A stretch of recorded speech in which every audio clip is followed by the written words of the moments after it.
Hey there, HHD students. My name's Andy. I'm a VCE Health and Human Development teacher. In this short video, we're going to look at the importance of health status and burden of disease for the VCE HHD exam. Before we dive in and look at that, just a reminder at the Health Resources Hub YouTube channel, there's over 100 videos to support you in the lead up to the HHD exam this year, and there's a new video coming out each day between now and then. You can subscribe with the button in the bottom corner of the video there. Please let your HHD friends and classmates know they can do so too to get access to all of those videos. At our website, the hrh.net.au, there's lots of support for teachers and students of VCE HHD, so please check that out. You can see our social media links there if you'd like to follow us and alerts and new videos coming out each day, as well as HHD exam tips, and also our email if you've got any questions or suggestions videos you'd like me to work on. So here we're just touching on what is health status and burden of disease briefly, because I have done previous videos on these points and also what the health status indicators are, as just a reminder leading up to the exam this year, because these terms health status and burden of disease come up regularly in the exam, and I'll touch on that more in a moment. So just a reminder that health status is talking about individuals or populations' overall health, taking into account various aspects such as life expectancy, amount of disability, and levels of disease risk factors. And you'll see down the bottom there, okay, I've outlined the health status indicators.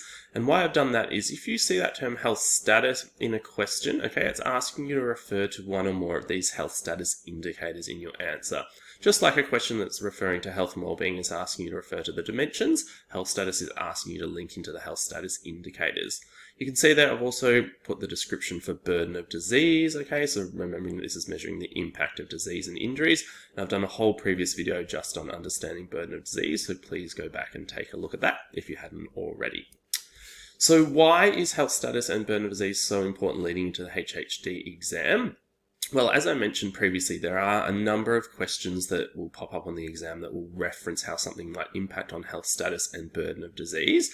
And I've listed there that on the 2022 exam, there was 32 marks worth of questions that referenced health status and burden of disease, or one of the either of those, including the extended response. So that's just an emphasis on how important, okay, it is that you know these terms well and that you can link to aspects of them in your answers, because you can see that almost a third of the exam, okay, linked into these particular terms.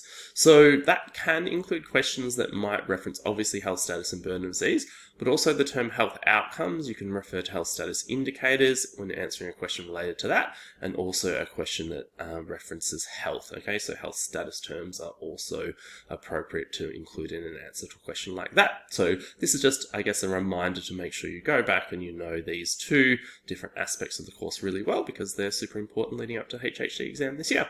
Okay, hopefully you found that video useful. Just a reminder, the Health Resources Hub YouTube channel is there, our website, our social media links, and our email. Thanks so much.